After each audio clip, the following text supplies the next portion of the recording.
ನಮಸ್ಕಾರ. ಆರ್ಫೆ info YouTube channel ಸ್ವಾಗತ.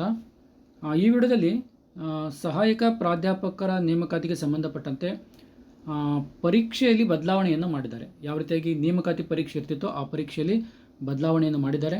ಅದು ಯಾವ ರೀತಿಯಾಗಿ ಮಾಡಿದ್ದಾರೆ, ಎಷ್ಟು ಪೇಪರನ್ನು ಅಳವಡಿಸಿದ್ದಾರೆ, ಎಷ್ಟು ಅಂಕದ್ದಾಗಿದೆ ಅನ್ನೋದನ್ನು ಡೀಟೇಲಾಗಿ ಹೇಳ್ತಾ ಬರ್ತೀನಿ ಅಂತ ವಿಡಿಯೋವನ್ನು ಎಂಡ್ವರೆಗೆ ನೋಡಿ. ಮತ್ತು ಜಿ ಕೆ ಪೇಪರಿಗೆ ಸಂಬಂಧಪಟ್ಟಂಥ ಸಿಲೆಬಸ್ಸನ್ನು ಸಹಿತ ಬಿಡುಗಡೆ ಮಾಡಿದ್ದಾರೆ. ಅದನ್ನು ನಾನು ಮುಂದಿನ ವಿಡಿಯೋದಲ್ಲಿ ಜಿ ಕೆ ಪೇಪರ್ನ ಸಿಲೆಬಸ್ಸನ್ನು ಡೀಟೇಲಾಗಿ ಹೇಳ್ತಾ ಬರ್ತೀನಿ. ಓಕೆ. ಮತ್ತು ಡಿಸ್ಕ್ರಿಪ್ಷನ್ ಬಾಕ್ಸಲ್ಲಿ ಸಹಾಯಕ ಪ್ರಾಧ್ಯಾಪಕರ ನೇಮಕಾತಿ ಗುಂಪಿದೆ. ಇಂಟ್ರೆಸ್ಟ್ ಇರುವಂಥ ಕ್ಯಾಂಡಿಡೇಟ್ ಜಾಯ್ನ್ ಆಗ್ಬೋದು. ಆದಮೇಲೆ ತಮಗೆಲ್ಲ ಗೊತ್ತಿರುವ ಹಾಗೆ ಬಜೆಟ್ನಲ್ಲಿ 2,000 ಸಹಾಯಕ ಪ್ರಾಧ್ಯಾಪಕರ ನೇಮಕಾತಿ ಮಾಡಿಕೊಳ್ತೀವಿ ಬಂದಿದ್ದರು. ಅದರ ಪ್ರಕಾರ ಕರಡು ನಿಯಮ ಡಿಸ್ಕಷನ್ ಆಗಿ ಸರ್ಕಾರನೂ ಸಹಿತ ತನ್ನ ನಡವಳಿಯಲ್ಲಿ ಬಿಡುಗಡೆ ಮಾಡಿತ್ತು. ತಾವು ನೋಡ್ಬೋದು ಎಷ್ಟೆಷ್ಟು ಹುದ್ದೆಗಳು ಅಂತೇಳಿ ನೋಡ್ಬೋದಿಲ್ಲ. ಸಹಾಯಕ ಪ್ರಾಧ್ಯಾಪಕರು ಸರ್ಕಾರಿ ಪ್ರಥಮ ದರ್ಜೆಗೆ ಸಂಬಂಧಪಟ್ಟಂತೆ 826, ಪಾಲಿಟೆಕ್ನಿಕ್ ಕಾಲೇಜುಗಳಿಗೆ 941, ಇಂಜಿನಿಯರಿಂಗ್ ಕಾಲೇಜಿಗೆ 186 ಮತ್ತು ವಿಶ್ವೇಶ್ವರಯ್ಯ ಟೆಕ್ನಾಲಜಿಗೆ 47 ಸೇರಿಕೊಂಡು 2,000 ಹುದ್ದೆಗಳನ್ನು ನೇಮಕಾತಿ ಮಾಡಿಕೊಳ್ತೀವಿ ಅನ್ನುವಂಥ ಒಂದು ಕಂಡೀಷನ್ ಮಾಹಿತಿಯನ್ನು ಕೊಟ್ಟಿದ್ದರು. ನಂತರದಲ್ಲಿ ಏನು ಮಾಡ್ತಾರೆ, ಪಾಲಿಟೆಕ್ನಿಕ್ ಕಾಲೇಜ್ ಆಗಿರ್ಬೋದು, ಇಂಜಿನಿಯರಿಂಗ್ ಕಾಲೇಜಿಗೆ ಸಂಬಂಧಪಟ್ಟಂತಾಗಿರ್ಬೋದು, VTUಗೆ ಸಂಬಂಧಪಟ್ಟಂತಾಗಿರ್ಬೋದು, ಕರಡು ಅಧಿನಿಯಮವನ್ನು ಪ್ರಕಟಣೆ ಮಾಡ್ತಾರೆ. ಅದರ ಕುರಿತಾಗಿ ನಾನು ಹಿಂದಿನ ವಿಡಿಯೋದಲ್ಲಿ ಸಹಿತ ಸ್ಪಷ್ಟವಾಗಿ ಹೇಳಿದ್ದೆ. ಓಕೆ. ಈಗೇನಾಗಿದೆ ಅಂತಂದರೆ, ಈ 4 ಸಹಾಯಕ ಪ್ರಾಧ್ಯಾಪಕರ ನೇಮಕಾತಿಗೆ ಸಂಬಂಧಪಟ್ಟಂತೆ ಒಂದು ಪರೀಕ್ಷೆಯನ್ನು ಜಾರಿಗೊಳಿಸಿದ್ದಾರೆ. ಪರೀಕ್ಷಾ ಪದ್ಧತಿ ಯಾವ ರೀತಿಯಾಗಿ ಇರಬೇಕು, ಎಷ್ಟು ಪೇಪರ್ ಇರಬೇಕು ಅನ್ನೋದನ್ನು ಬಿಡುಗಡೆ ಇನ್ನೊಂದು ವಾರದಲ್ಲಿ ಕರಡು ಅಧಿನಿಯಮವನ್ನು ಬಿಡುಗಡೆ ಮಾಡ್ತಾರೆ. ಆದರೆ ಇನ್ನೂ ಏನು ಸ್ಪಷ್ಟತೆ ಇಲ್ಲ ಅಂತಂದರೆ, ಯಾಕಂದರೆ ಆಲ್ರೆಡಿಯಾಗಿ ಸರ್ಕಾರಿ ಪ್ರಥಮ ದರ್ಜೆ ಕಾಲೇಜುಗಳಿಗೆ ಒಂದು ಪರೀಕ್ಷಾ ಪದ್ಧತಿ ಅನ್ನೋದಿದೆ.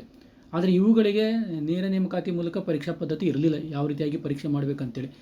ಈಗೇನು ಪರೀಕ್ಷಾ ಪದ್ಧತಿಯನ್ನು ಬದಲಾವಣೆ ಮಾಡಿದ್ದಾರೋ ಅದು ಈ 4 ಸೆಕ್ಷನಿಗೆ ಅನ್ವಯಿಸುತ್ತಾ, ಅಥವಾ ಸರ್ಕಾರಿ ಪ್ರಥಮ ದರ್ಜೆ ಕಾಲೇಜಿಗೆ ಸಂಬಂಧಪಟ್ಟಂತೆ ಮೊದಲೇ ಆಗಿತ್ತು ಹಾಗೇ ಇರ್ತದೋ, ಈಗ ಕರಡು ನಿಯಮ ಪ್ರಕಟಗೊಳ್ಳುವಂಥದ್ದು ಬರೀ 3 ಕಾಲೇಜಿಗೆ ಸಂಬಂಧಪಡುತ್ತೋ ಅನ್ನೋದ್ರ ಬಗ್ಗೆ ಸ್ಪಷ್ಟತೆ ಇಲ್ಲ.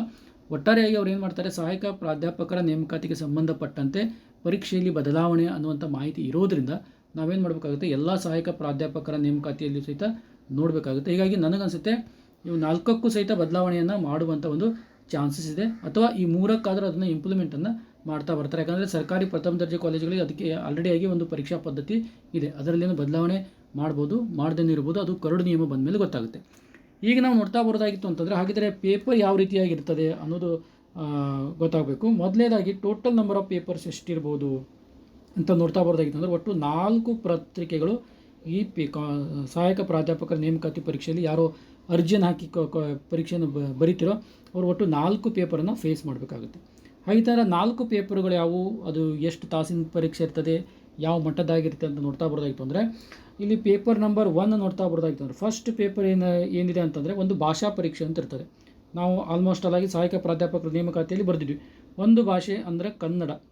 ಓಕೆ. ಕನ್ನಡ ಏನಿದೆ ಅಲ್ಲ, ಒಂದು ಭಾಷಾ ಪರೀಕ್ಷೆ. ಕನ್ನಡ ಮತ್ತು ಇಂಗ್ಲೀಷ್ ಕಡ್ಡಾಯವಾಗಿ ಇದೆ. ಫಸ್ಟ್ ಪೇಪರು ಕನ್ನಡ ಇರ್ತದೆ. ಟೋಟಲ್ ಮಾರ್ಕ್ಸು 300 ಅಂಕ ಅಂತ ಕೊಟ್ಟಿದ್ದಾರೆ. ಅದರ ಬಗ್ಗೆ ನೋಡಬೇಕು. 300 ಅಂಕ. ಟೈಮು 2 ತಾಸಿಂದ ಇರ್ತದೆ. ಲೆವೆಲ್ಲು SSLC ಮಟ್ಟದ ಪರೀಕ್ಷೆ. ಓಕೆ. SSLC ಮಟ್ಟದ ಲೆವೆಲ್ ಪರೀಕ್ಷೆ ಇರುತ್ತೆ ಅಂತೇಳಿ ಅವರು ಹೇಳಿದ್ದಾರೆ. ಓಕೆ. ಇನ್ನು ಪೇಪರ್ 2ಗೆ ಸಂಬಂಧಪಟ್ಟಂತೆ ಪೇಪರ್ 2 ಯಾವುದಿರ್ತದೆ ಅಂತಂದರೆ, ಅದು ಇಂಗ್ಲೀಷ್ ಪೇಪರ್ ಆಗಿರ್ತದೆ. ಓಕೆ. ಇಂಗ್ಲೀಷ್ ಪೇಪರ್ 2 ಆಗಿರ್ತದೆ. ಅಲ್ಲಿಯೂ ಸಹಿತ 300 ಮಾರ್ಕ್ಸ್ ಇರ್ತದೆ. ಟೈಮ್ ಯಾವ ರೀತಿ ಆಗಿರ್ತದೆ ಅಂತಂದರೆ, ಅಲ್ಲಿಯೂ ಸಹಿತ 2 ತಾಸು. ಮತ್ತು ಇದು SSLC ಮಟ್ಟದ ಪೇಪರ್ ಆಗಿದೆ. SSLC ಮಟ್ಟದ ಪೇಪರ್ ಆಗಿರ್ತದೆ. ಮತ್ತು ಏನು ಅಂತಂದರೆ, ಈ ಪೇಪರ್ 1 ಮತ್ತು ಪೇಪರ್ 2 ಏನಿದೆಯಲ್ಲ, ಇದು ಡಿಸ್ಕ್ರಿಪ್ಟಿವ್ ಆಗಿರ್ತದೆ. ನಾವು ಬರೆಯುವಂಥದ್ದು ಆಬ್ಜೆಕ್ಟಿವ್ ಟೈಪ್ ಪೇಪರ್ ಅಲ್ಲ, ಇದು ರಿಟರ್ನ್ ಎಕ್ಸಾಮ್ ಆಗಿರ್ತದೆ. ಹೀಗಾಗಿ ಪೇಪರ್ 1, ಪೇಪರ್ 2 ಆಲ್ಮೋಸ್ಟ್ ಅಲ್ಲಾಗಿ ಹಿಂದೆ ಯಾರು ಸಹಾಯಕ ಪ್ರಾಧ್ಯಾಪಕರ GFGCಗೆ ಸಂಬಂಧಪಟ್ಟಂತೆ ಸಹಾಯಕ ಪ್ರಾಧ್ಯಾಪಕರು ಎಕ್ಸಾಮನ್ನು ಫೇಸ್ ಮಾಡಿದರೆ ಅವ್ರಿಗಿದು ಗೊತ್ತಿರ್ತದೆ. ಡಿಸ್ಕ್ರಿಪ್ಟಿವ್ ಆದಂಥ ಕನ್ನಡ ಮತ್ತು ಇಂಗ್ಲೀಷ್ ಪೇಪರ್ ಇರ್ತದೆ. ಈಸಿಯಾಗಿರ್ತದೆ. SSLC ಮಟ್ಟದಿರ್ತದೆ. ನೀವು ನನ್ನ ಹಿಂದಿನ ವಿಡಿಯೋಗಳನ್ನು ಸಹಿತ ಪಾಸಿಂಗ್ ಪ್ಯಾಕೇಜನ್ನು ಜಾಯ್ನ್ ಆದವರು ಇರ್ತೀರಿ. ಮತ್ತು ಹಿಂದೆ ನಾನು ಹಾಕಿದಂಥ ವಿಡಿಯೋಗಳನ್ನು ಸಹಿತ ತಾವು ನೋಡ್ಬೋದು. ಯಾವ ರೀತಿ ಕ್ವಶನ್ ಪೇಪರ್ ಇರ್ತದೆ, ಯಾವ ರೀತಿಯಾಗಿ ಬರ್ತದೆ, ಎಲ್ಲವನ್ನು ಡೀಟೇಲನ್ನು ಸಹಿತ ನಾನು ಹೇಳಿದ್ದೀನಿ ವಿಡಿಯೋದಲ್ಲಿ. ಓಕೆ. ಇದೇನಾಯಿತು, ಇದು ಪೇಪರ್ 1, ಪೇಪರ್ 2 ಎಲ್ಲರಿಗೂ ಕಡ್ಡಾಯವಾಗಿ ಬರಿಬೇಕಾದಂಥದ್ದು, ಕಡ್ಡಾಯವಾಗಿ ಪಾಸ್ ಆಗಲೇಬೇಕಾದಂಥ ಒಂದು ಪರೀಕ್ಷೆ ಆಗಿದೆ. ಇದು SSLC ಲೆವೆಲಲ್ಲಿ ಇರುವಂಥದ್ದು ಕನ್ನಡ ಮತ್ತು ಇಂಗ್ಲೀಷು. ಇನ್ನು ನೆಕ್ಸ್ಟ್ ನೋಡ್ತಾ ಬರ್ತಾಯಿತ್ತು ಅಂದರೆ, ಪೇಪರ್ 3ಯನ್ನು ಇಂಟ್ರೊಡ್ಯೂಸ್ ಮಾಡ್ತಾರೆ. ಈ ಪೇಪರ್ 3 ಏನು ಅಂತಂದರೆ, ಇದು GK ಪೇಪರ್ ಆಗಿರ್ತದೆ. ಓಕೆ. ಈ GK ಪೇಪರ್ ಆಗಿರ್ತದೆ. ಇದರ ಸಿಲೆಬಸ್ಸನ್ನು ಸಹಿತ ಬಿಡುಗಡೆ ಮಾಡಿದ್ದಾರೆ. ನಾನು ಮುಂದಿನ ವಿಡಿಯೋದಲ್ಲಿ ಡೀಟೇಲಾಗಿ ಹೇಳ್ತಾ ಬರ್ತೀನಿ. ಇಲ್ಲಿ GKಗೆ ಸಂಬಂಧಪಟ್ಟಂತೆ ಒಟ್ಟು 300 ಅಂಕದ GK ಪೇಪರ್ ಇರ್ತದೆ. 300 ಮಾರ್ಕ್ಸ್ ಇರ್ತದೆ. ಓಕೆ.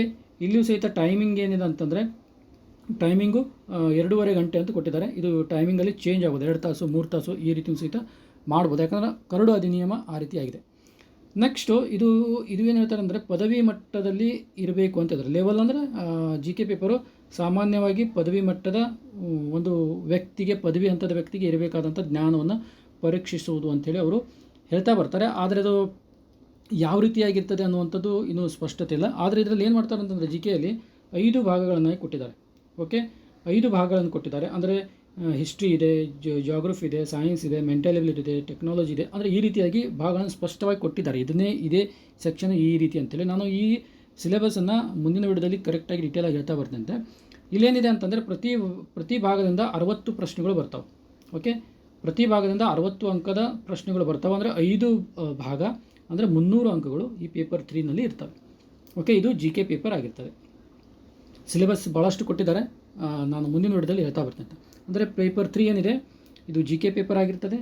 ಟೋಟಲ್ ಆಗಿ 300 ಮಾರ್ಕ್ಸು, 5 ಭಾಗಗಳನ್ನು ಮಾಡಿದ್ದಾರೆ. ಪ್ರತಿ ಭಾಗದಿಂದ 60 ಅಂಕ ಅದರಲ್ಲಿ ಬರುತ್ತೆ. ಓಕೆ, ಇನ್ನು ಪೇಪರ್ 4 ಯಾವ ರೀತಿಯಾಗಿದೆ ಅಂತಂದರೆ ನಿಮ್ಮ ಒಂದು ಪೇಪರ್ ಇರ್ತದೆ. ನೀವು ಪಿ ಜಿಯಲ್ಲಿ ಕಲಿತಂಥ ಪೇಪರ್ ಯಾವುದು ಕಟ್ತೀರ, ಹಿಸ್ಟ್ರಿ ಇದೆ ಹಿಸ್ಟ್ರಿ, ಕನ್ನಡ ಇದ್ದರೆ ಕನ್ನಡ, ಯಾವುದು ನೀವು ಪಿ ಜಿಯನ್ನು ಮಾಡ್ಕೊಂಡಿರ್ತೀರ ಆ ಪೇಪರಲ್ಲಿರ್ತದೆ. ಇಲ್ಲಿಯೂ ಸಹಿತ 300 ಅಂಕಗಳಿರ್ತದೆ. ಇಲ್ಲೂ ಸಹಿತ ಟೈಮ್ 2.5 ತಾಸು. ಲೆವೆಲ್ ಏನಂತಂದರೆ ಇಲ್ಲಿ ಲೆವೆಲನ್ನು ಪಿ ಜಿ ಲೆವೆಲ್ ಅಂತ ಕೊಟ್ಟಿದ್ದಾರೆ. ಓಕೆ, ಪಿ ಜಿ ಲೆವೆಲ್ ಅಂತ ಕೊಟ್ಟಿದ್ದಾರೆ. ಜಿ ಕೆ ಪೇಪರಿಗೆ ಪದವಿ ಅಭ್ಯರ್ಥಿಗೆ ಇರಬೇಕಾದಂಥ ಜ್ಞಾನ ಅಂತ ಹೇಳ್ತಾರೆ. ಇದು ಏನಿದೆ ಪಿ ಜಿ ಲೆವೆಲ್ ಅಂತೇಳಿ ಸ್ಪಷ್ಟವಾಗಿ ಕೊಟ್ಟಿದ್ದಾರೆ. ಅಂದರೆ ಆಲ್ಮೋಸ್ಟ್ ಆಗಿ ಪಿ ಜಿಯಲ್ಲಿರುವಂಥ ಸಿಲೆಬಸನ್ನು ಇವರು ಫಾಲೋ ಅಪ್ ಮಾಡೋ, ಅಂದರೆ ನೆಟ್ಟು ಸೆಟ್ಟು ಏನು ಸಿಲೆಬಸ್ ಇದೆ ಅದೇ ಮೋಸ್ಟ್ಲಿ ಕಾಪಿ ಆಗುತ್ತೆ. ಸ್ವಲ್ಪ ಒಂದು 20% ಚೇಂಜ್ ಆಗುವಂಥ ಒಂದು ಚಾನ್ಸಸ್ ಇದೆ. ಓಕೆ, ಈ ರೀತಿಯಾಗಿ ಸುಮಾರು 4 ಪೇಪರನ್ನು ಇಟ್ಟಿದ್ದಾರೆ. ಈ 4 ಪೇಪರಲ್ಲಿ 2 ಪೇಪರ್ ಡಿಸ್ಕ್ರಿಪ್ಟಿವ್ ಆಗಿರ್ತದೆ SLC ಮಟ್ಟದ್ದು, 3 ಮತ್ತು 4 ಪೇಪರಿಂದ 3ನೇ ಪೇಪರ್ ಜಿ ಕೆ, 4ನೇ ಪೇಪರ್ ನಾವು ಪಿ ಜಿಯಲ್ಲಿ ಕಲಿತಂಥ ಇರ್ತದೆ. ಈ ರೀತಿಯಾದಂಥ ಪರೀಕ್ಷಾ ಪದ್ಧತಿಯನ್ನು ತಗೊಂಡು ಈ ಮುಂದಿನ ದಿನಗಳಲ್ಲಿ ಅಂದರೆ 1 ವಾರದ ನಂತರ ಅದನ್ನು ಕರಡು ಅಧಿನಿಯಮವನ್ನು ಬಿಡುಗಡೆ ಮಾಡ್ತಾರೆ. ಅದರ ಪ್ರಕಾರ ಮುಂದಿನ ನೇಮಕಾತಿ ಪ್ರಕ್ರಿಯೆ ಪ್ರಾರಂಭವಾಗ್ತಾ ಇರ್ತದೆ. ಓಕೆ, ಜಿ ಕೆ ಸಿಲೆಬಸನ್ನು ನಾನು ಮುಂದಿನ ವಿಡಿಯೋದಲ್ಲಿ ಹೇಳ್ತಾ ಬರ್ತೀನಿ. ಮತ್ತು ಡಿಸ್ಕ್ರಿಪ್ಷನ್ ಬಾಕ್ಸಲ್ಲಿ ಸಹಾಯಕ ಪ್ರಾಧ್ಯಾಪಕರ ನೇಮಕಾತಿ ಗುಂಪಿದೆ. ಇಂಟ್ರೆಸ್ಟ್ ಇರುವಂಥ ಕ್ಯಾಂಡಿಡೇಟ್ ಜಾಯ್ನ್ ಆಗ್ಬೋದು. Okay, thank you.